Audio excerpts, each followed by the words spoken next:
Hello, good evening. It's News 360 coming to you live from the News Hub here at Adesawe Kanda. I am Portia Gabo. And I am Martin Asiedu-Data. These are the headlines for the next 1 hour. News 360 headlines is brought to you by Flamingo Paint, Pepsodent Charcoal and Pepsodent Herbal, EcoBank, Nero Prime Water.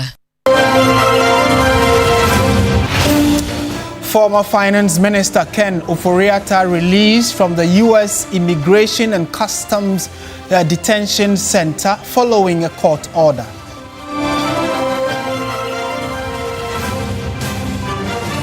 And also coming up tonight, National Road Safety Authority Technical Committee warns against long-distance use of converted Voxy vehicles.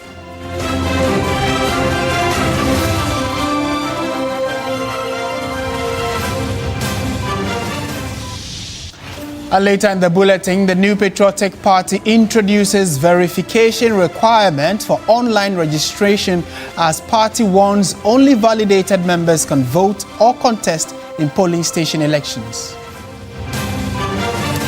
Coming up in business news, former chair of PIAC calls for Supreme Court interpretation on GNPC's subsidiaries' revenue obligations as Explorco fails to pay over $561 million to the state. On the international front, Iran warns ships passing through the Strait of Hormuz without permission will be targeted and destroyed, adding that the route remains closed.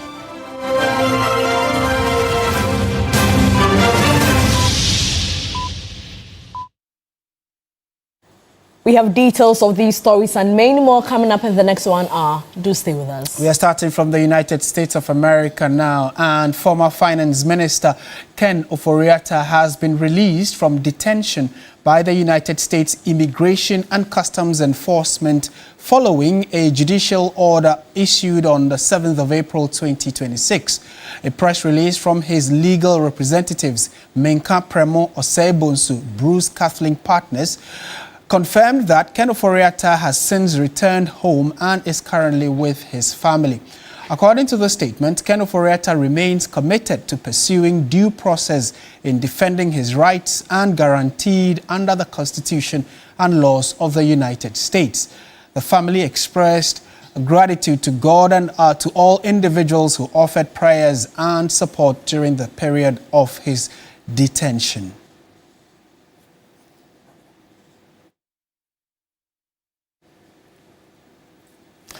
Let's get some further perspectives on this. Joining us via phone is lawyer Frank Davis, member of Ken Ofori-Atta's legal team. Mr. Frank Davis, good evening. Thank you for your time. Good evening. Good evening to your esteemed viewers. Right. So we are told that Mr. Ofori-Atta has been released. He's now home with his family. Are you able to tell us exactly what the considerations were before this release?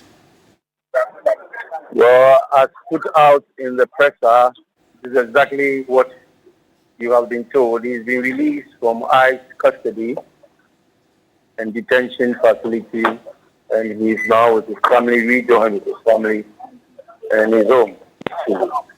Now, what's the consideration? I think we were all witnesses to what happened at the ICE hearing.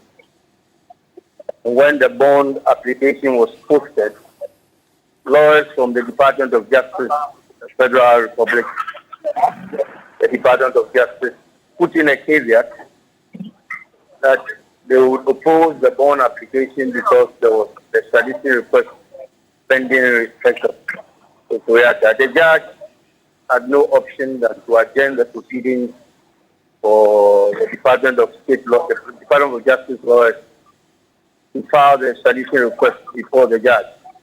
The matter was adjourned to the 19th of February for that exercise to be undertaken. On the 18th of February, the Department of Justice lawyers filed just a one-liner without any detail of whatever proceedings was against Ofori-Atta. The judge had no option than to adjourn the matter 10 days. We were supposed to have been back to the ICE hearing on the 27th of April. Thankfully, today, in consonance with due process and the rule of law, Kenneth Ofori-Atta has been released from ICE detention and custody. Right. Is he expected back in court anytime soon? Does this mean? Well, if that date is due, we'll put it in the public domain. For now, he's been released from custody and he's rejoined with his family. And this has clearly nothing to do with government's interest of extraditing him to Ghana, right?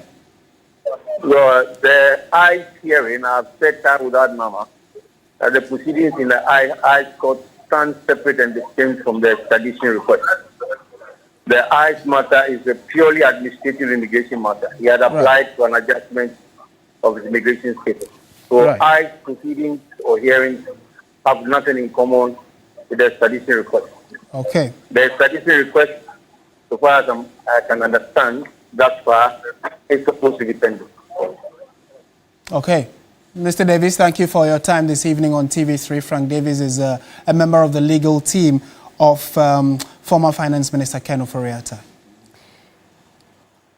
In more news tonight, the Technical Committee of the National Road Safety Authority investigating converted Toyota Voxy vehicles has concluded that they are not fit for long-distance travel on Ghana's roads.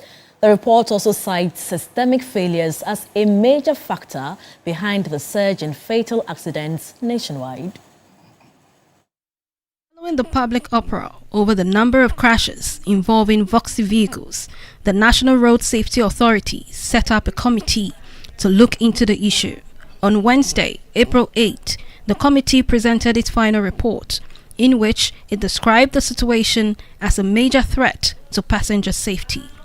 Director General of the National Road Safety Authority, Ibrahim Amaliba, called for an immediate halt to their importation. The Voxy vehicles are not meant for long distance driving.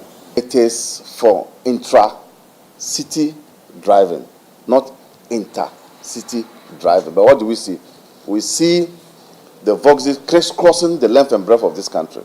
We are also being told that the ties are not for the purposes that the vehicle is being used in Ghana. It's unlawful.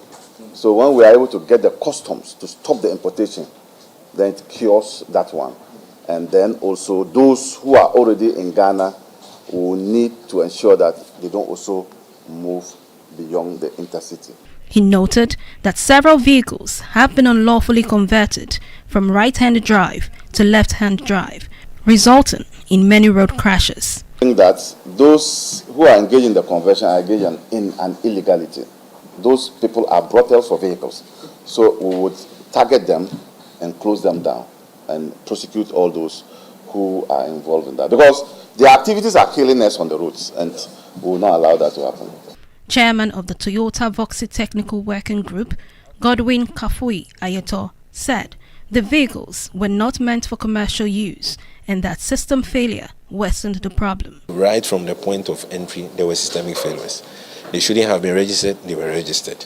Privately registered vehicles should not have been plying the routes for commercial purposes. They are applying the routes for commercial purposes. There are no standards to regulate them. Nobody has raised alarm on issues. They are prevalently involved in accidents, especially in the Bono region. People who should not drive these vehicles are driving these vehicles. So the systemic failure is just widespread. ACP Alexander Obing of the Police Motor Traffic and Transport Department says the findings must be strictly adhered to, given the rising number of accidents across the country. It's becoming one too many of Voxy vehicles getting involved in preventable road crashes on our roads.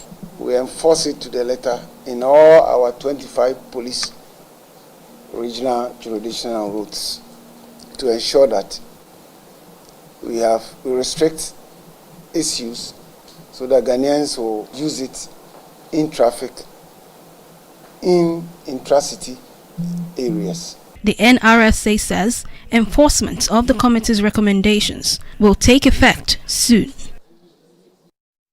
Meanwhile, the Commercial Transport Operators of Ghana says it views the National Road Safety Authority's decision to ban Toyota Voxy for commercial purposes as a lazy and ill-conceived approach to addressing road safety concerns. They say they condemn the move and urge the authority to reconsider it. We have details in our subsequent bulletins and on 3news.com. Let's go to the market now. Seized trucks at the Ajen-Kotoku onion market have been released following tensions between some Ghanaian traders and their Nigerian counterparts. A visit to the market on Wednesday morning saw all 15 trucks offloading their goods. Joseph Armstrong has more in this report. It was a busy day at the Ajen-Kotoku onion markets as traders hurriedly offloaded sacks of onion from newly arrived trucks. However, some of the onions had begun to rot after being left in the trucks for several days. Some importers expressed concern over the situation, saying the delays and tensions have led to the significant losses due to the spoilage and damage to their goods. Speaking to the chairman of the Cross-Border Traders Association, he explained that the first phase of the impasse has been resolved, with about 55 trucks previously held in Nigeria now released and en route to Ghana. They wanted an arrangement so that it is not only Nigerian born who are selling the onion, the Ghanaians are also selling the onion. So because the arrangement couldn't work, that was why the conflict erupted. So 15 cars were seized here in Ghana. Then 56 cars were seized in Nigeria. But with the good intervention with ECOWAS, Ministry of Trade and with cross-border, as me as a coordinator, we were able to work to de-escalate it. Now the trucks have been released, the goods have been offloaded here. I mean the Nigerian trucks. The Ghanaian trucks that are in Nigeria have also been released. They are on their way coming. He added that government has set up a 3-member committee to engage stakeholders and find a lasting solution to the disputes. The first phase has died down because the real cause is still there. That is why the 3-member committee that was formed, that I am the chairman, is working. That is why I'm here. We are starting the procedure. The first phase is where we de-escalate the conflict, where we make the Nigerians' goods to be offloaded. Ghanaian trucks will be released to come. They also come and offload. Now we are going to look at a second phase where we put in better structures, better system, where the onion trade will be re-looked at. If Nigerians are coming, they should be able to give to a certain group of people that will also sell, or give to the local ones who also sell. The recent tensions are believed to stem from disagreements over trade regulations, market access, and compliance with local trading laws between Ghanaian and Nigerian traders. While the release of the trucks has brought some relief, traders remain anxious about the long-term impact on cross-border trade and prices of onions on the local market. Authorities say ongoing dialogue and the work of the newly formed committee will be key to preventing future disruptions and maintaining stability in the sub-regional trade space. Joseph Armstrong, Good TV3, Ajen-Kotoku, Accra. In other news, the National Association of Sachet and Packaged Water Producers has agreed to maintain current prices following a crucial meeting with the Ministry of Trade, Agribusiness and Industry. This comes after early announcement of a possible price increase that raised concerns among consumers. Our reporter Grace Hamwajaman has details. So it's been a long day here at the Ministry of Trade, Agribusiness and Industry, with the meeting going into 4 hours and beyond. The area of conversation was an announcement by the sachet water packagers and producers that they intend to increase the price of a bag of sachet water as a result of shortage of their polymers. The association makes a case that a ton of polymer, which sold at $920, is now selling at $1,200 because of the closure of the Strait of Hormuz, which also happened due to the America-Israel-Iran war.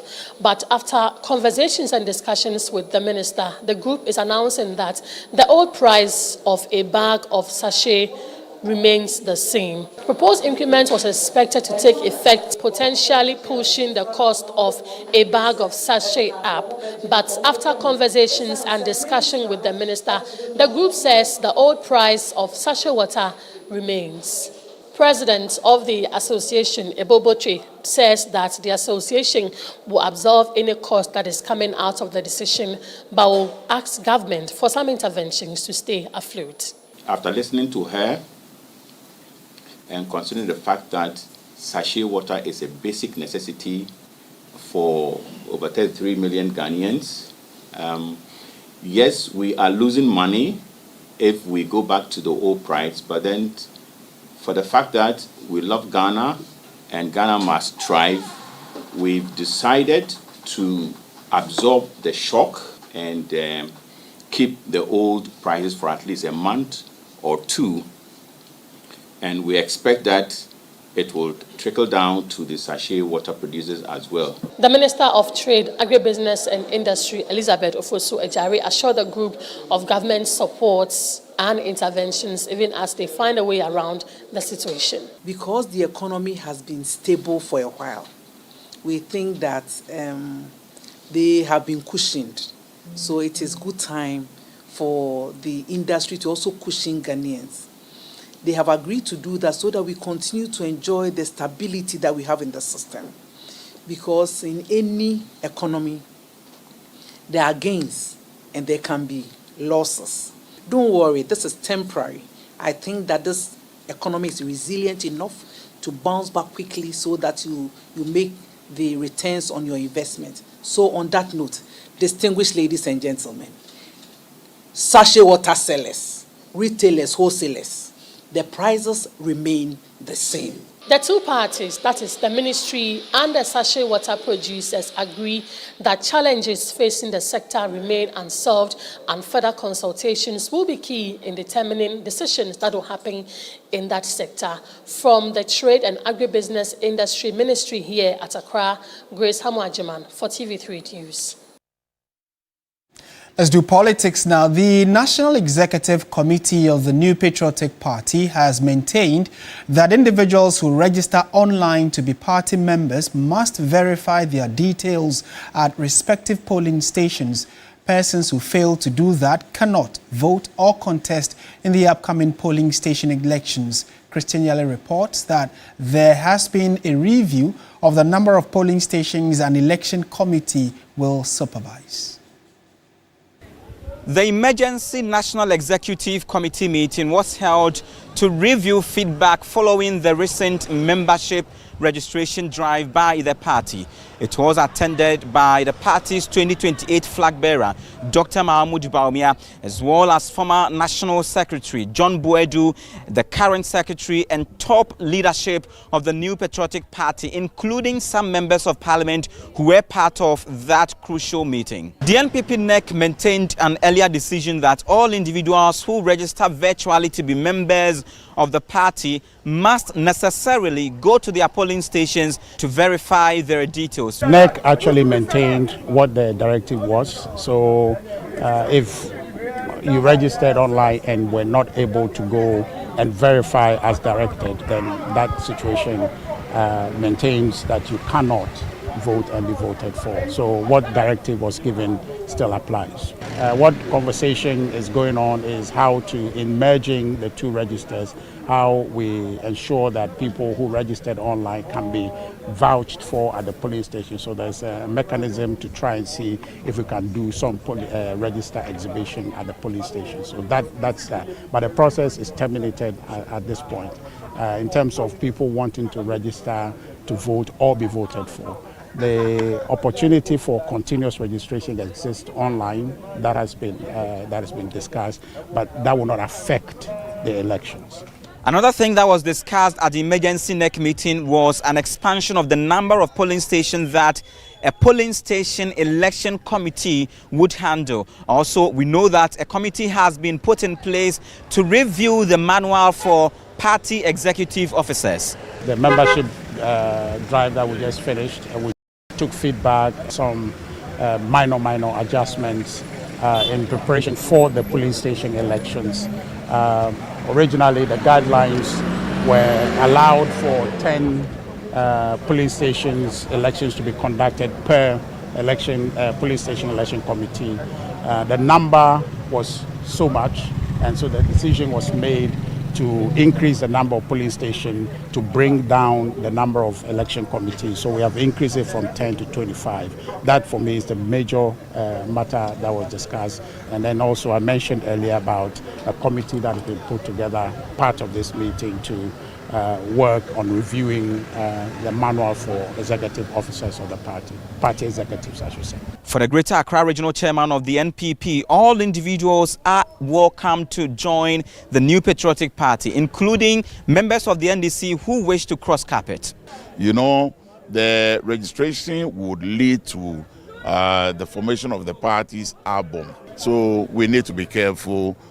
We have only NPP members in good standing, you know, having the opportunity to either be voted for or to participate in the voting process. You know, now we are opening, so anybody, and then this person is welcome. You can join today, it's okay. But we are saying that you should have served the party for a minimum period for us to be sure of your, you know, loyalty to our cause.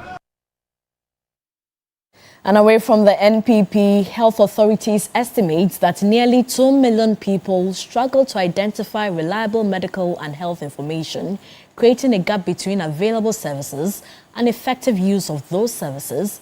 It is against this backdrop that the annual Consumer Health Week has been launched, with health authorities calling on citizens to take greater control of their well-being. A report by Sarah Apenkoro. Information from the Ministry of Health indicates that many families across Ghana are still unable to make informed decisions about medicines, treatment, and preventive care. This year's Consumer Health Week focuses on empowering individuals with the right information to make informed health choices.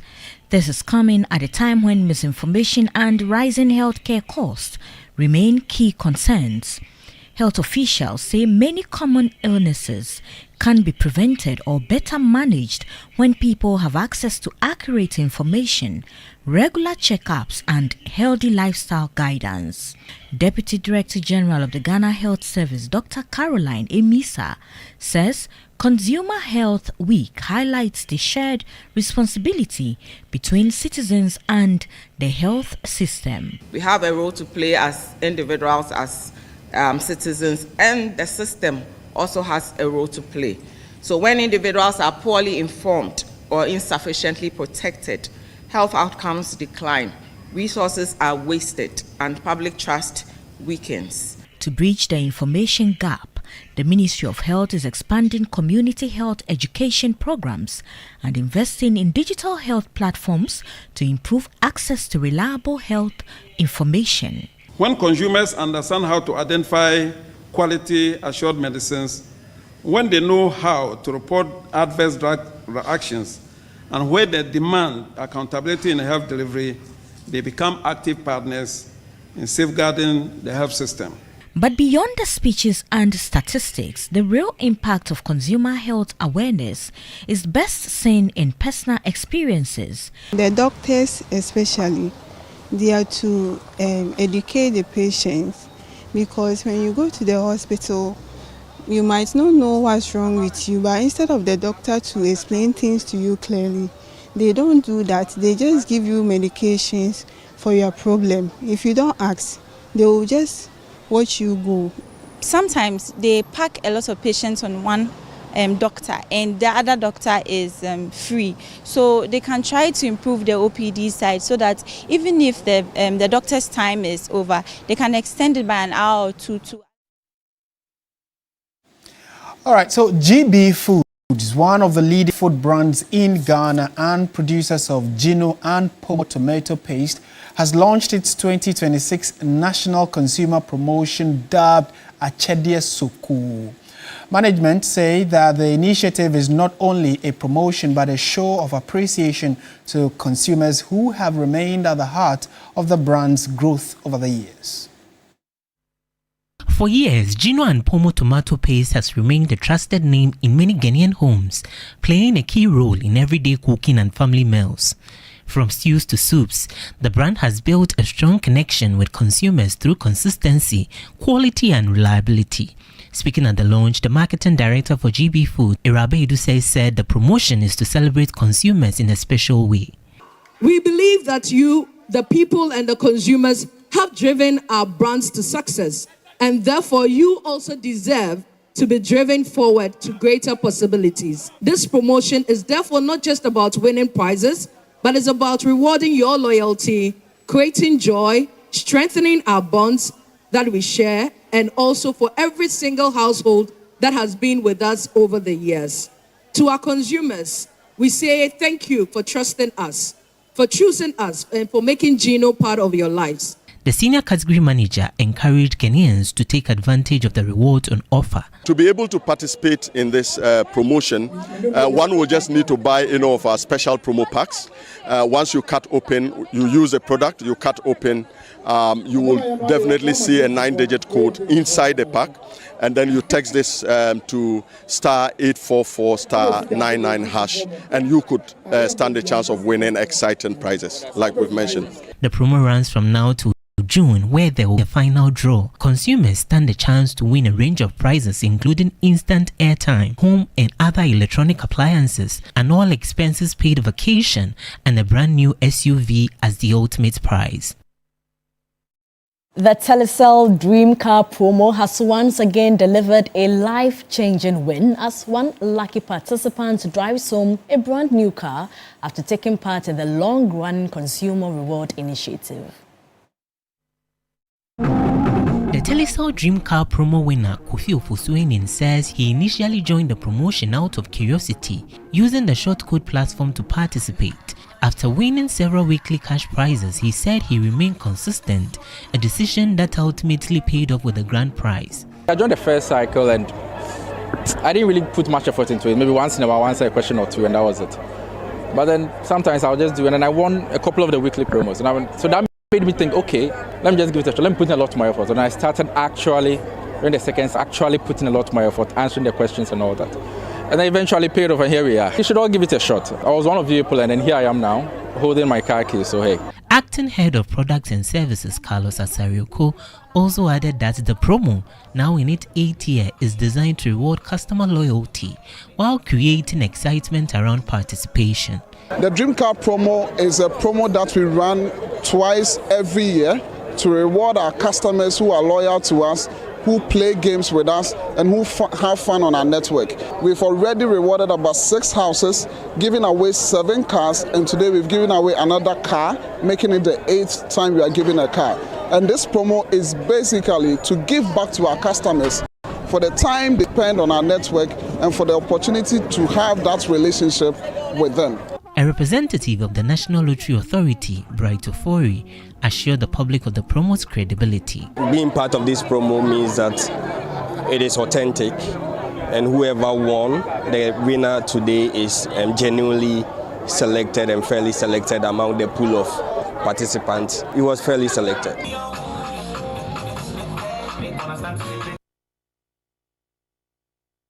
So watching News 360 on TV3, business news, sports, entertainment are all coming up. Do stay with us.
Hello there, good evening and welcome to the business segment here on News 360. I am Michael Obodu.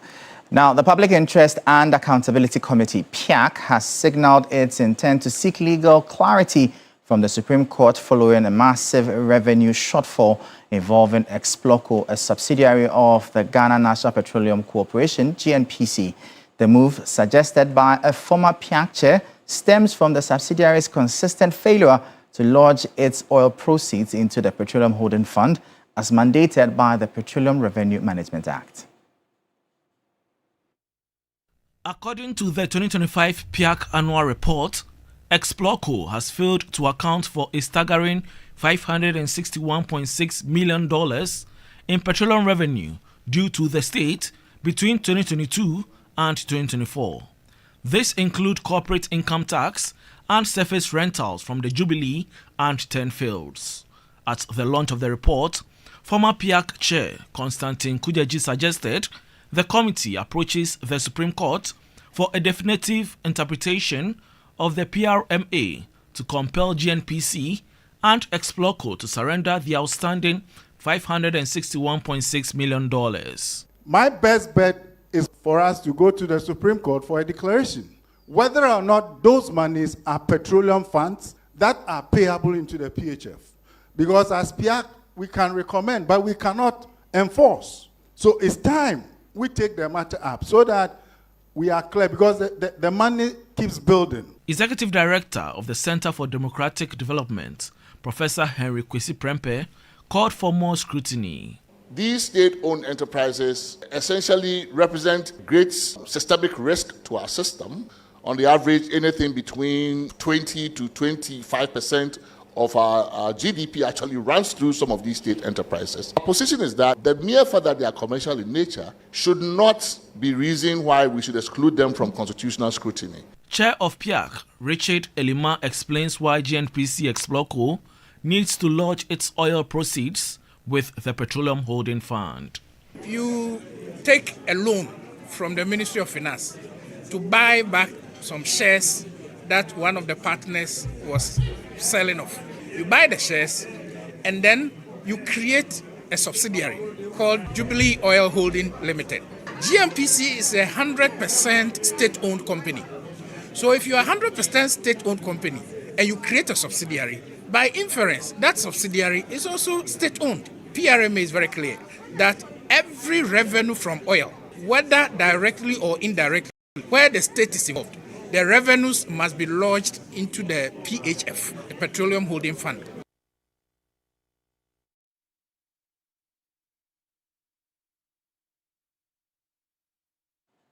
And that'll be all for the business segment here on News 360. I am Michael Obodu. We'll bring you updates now from the currency and the commodities market.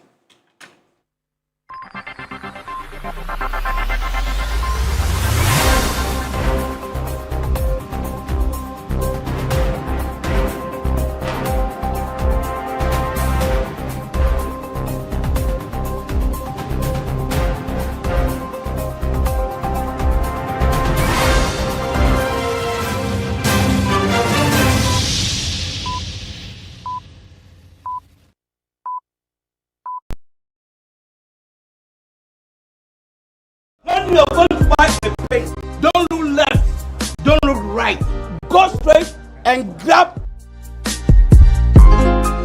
the luxury acrylic paint. No be any paint, be paint. The luxury acrylic paint. Paint me champion. When you're going to buy a paint, don't look left, don't look right. Go straight and grab the luxury acrylic paint. No be any paint, be paint. The luxury acrylic paint. Give more strength to your hair with Mega Growth Leave-In Straightener. It's infused with nourishing oil.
sports segment is brought to you by Sachet insecticide spray and coil.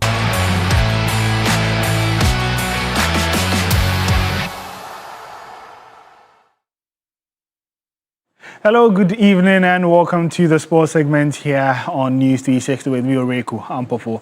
In less than 48 hours, Legacy Rise will line up a host of boxers to compete in their latest bout, dubbed The Rise Continues, as part of efforts to uplift Ghana's boxing standards. The face-off took place earlier on Wednesday at Jamestown. My colleague Andrew Sifabanfo was there and filed this report. On Friday, the latest installment of Legacy Rise's bout will take place at the Bokom Arena in Accra. Ahead of the much-anticipated heavyweight clashes, boxers thronged the Jamestown Lighthouse for their respective face-off earlier on Wednesday. As part of a continuous and conscious effort to raise the standards of boxing in Ghana to the next level, CEO of Legacy Rise, Sharaf Mahama, reiterated the vision of the sports organization. Mainly is to impact, the young athletes in, Ghana, Jamestown, rather than them venturing into, bad habits on the streets. Boxing is a way to, instill discipline and, be progressive, especially when it comes to, your habits and stuff. So do you believe we have what it takes to produce another world champion? Most definitely. I think we just need to, sanitize our, industry a little bit, and then, once the system is working, the talent is always here. There's a lot of talent in Ghana, so yeah. The headline bout is expected to take place between Ghana's Theophilus Alote and Namibia's Jonas Erastus over 10 rounds for the vacant WBA Africa Gold Super Flyweight title. The 23-year-old Ghanaian has vowed to defeat his Namibian counterpart. I'm here to do the face-off, so I want to see my opponent before I will say anything else. So they should come and support me on Friday, which is 10th April. I'm gonna stop my opponent, definitely. Because no one can beat me here, no one can beat me. Because before you can beat me, you have to train more than me. And also, I'm not sitting down for you to train more than me before you can beat me. So you should expect something special for me. No pressure. I've passed all the pressure in the gym. So when I go to the ring, no much pressure on me. Together with Alote, Sademama, who is in line to feature in the Women's WBA Africa Super Welter division, remains confident of defeating her opponent, Ivanusa Morera. Whatever won, by God's grace, we're getting a victory regardless. I'm here to defend my title that I worked very hard for. So, yeah, I'm not going to do any predictions, but just know it's going to be a victory. I mean, there's always pressure regardless, but, Philippians 4:13 is what I live by, so it's all good. All roads lead to the Bokom Arena as Friday determines who rises to the top. To some football now, where Ghana's under-17 national team, the Black Starlets, have been handed challenging yet exciting group following the official draw of the 2026 Under-17 Africa Cup of Nations. The West African side has been placed in Group D alongside continental heavyweights South Africa, Senegal and Algeria. The draw ceremony was conducted at the headquarters of the Confederations of African Football in Cairo, setting the stage for what promises to be a highly competitive tournament scheduled to take place in Morocco from May 13 to June 2, 2026. The competition will feature 16 of the best youth teams across the continent battling for top honors. Ghana secured their place in the tournament after an impressive run at the 2085 WAFU Zone B Under-17 Championship in Ivory Coast, where they finished as runners-up.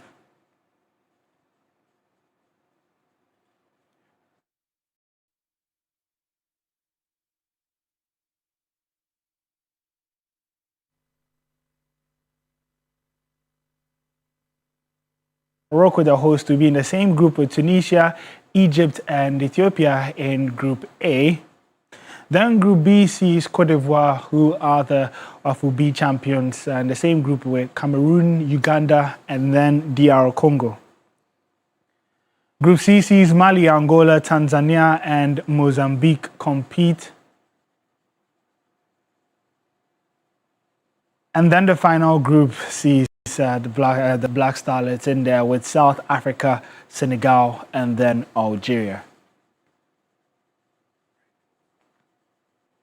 All the Champions League football currently ongoing, and Barcelona are trailing by a 0-0 and have also been shown a red card, and so would play the remainder of the second half with 10 men after Kubasi was sent off. And then PSG also lead Liverpool by 1-0. You can get updates of these games and more on our social media handles.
Entertainment news segment is brought to you by GTP Lifestyle and Napa Foods, Heaven Black Insecticide Spray and Coil, powered by 3 Entertainment.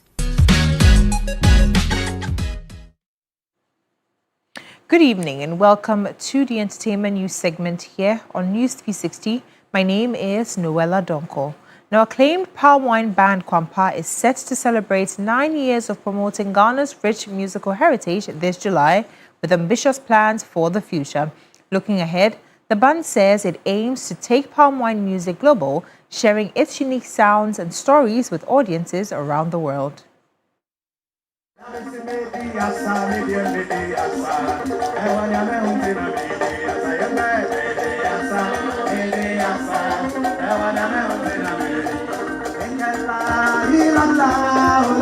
Speaking on their vision for the next decade, palm wine band Kwampa revealed that they want to go beyond performing as a band. For the next 10 years of our lives as a palm wine band, we don't just want to perform music just to be a band, but we want to be an institution, a go-to place as far as anything palm wine music is concerned. They explained that whether it's the history of the genre, archival materials, or other historic resources, Kwampa aims to be the reference point for anyone seeking knowledge about palm wine music.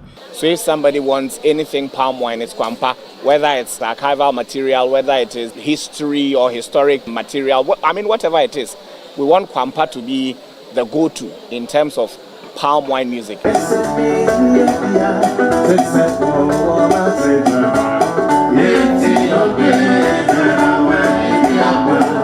The band also plans to revitalize the tradition, spreading it widely so that audiences worldwide can experience and connect with Ghana's iconic music style. And we want to heavily revitalize the music tradition. We want everybody to come in contact with palm wine music, the whole world. For Kwampa, the next 10 years are about preserving, promoting, and sharing the legacy of palm wine music on a global scale.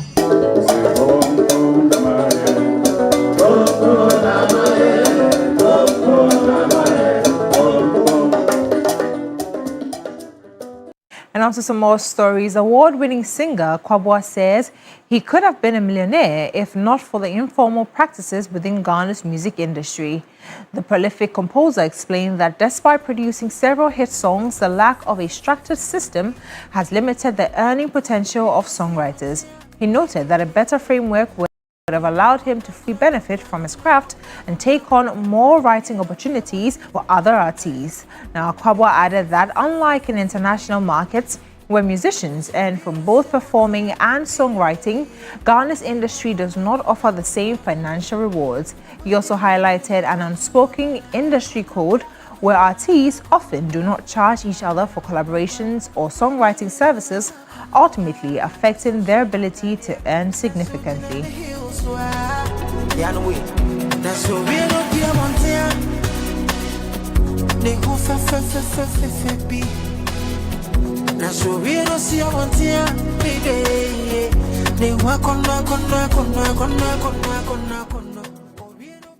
Well, that's it for the entertainment news segment here on News360. My name is Noella Donko.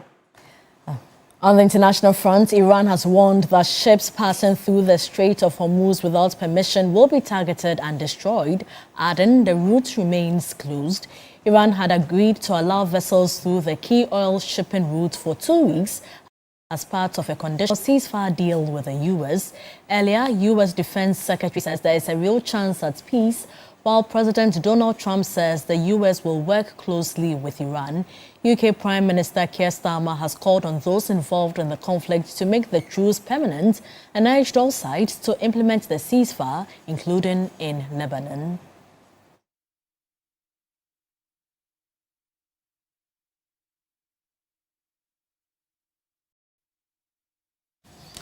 Well, that's it for the bulletin. It came your way from our studio here at Adesanwe Kanda in Accra. My name is Martin Asiedu-Date. And I am Portia Gabodu. Join Alfredo Cancer at 10 p.m. for Ghana Tonight. Good evening.